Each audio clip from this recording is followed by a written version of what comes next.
Scraping Math 101. I don't know if you guys got a chance to see how I just scraped.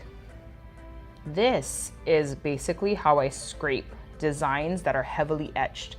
If you are scraping to upwards like this, you're pushing in a way that is actually, you can dig out the polish. So you kind of see what I'm trying to show you there. You know, it's too upright.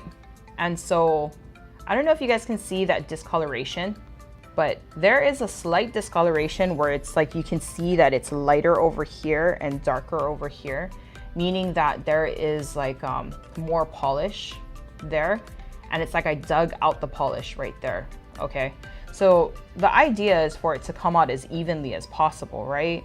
And so you don't want to keep doing that. You want to make sure that you scrape at like, you know, the flattest. You don't need a lot of pressure.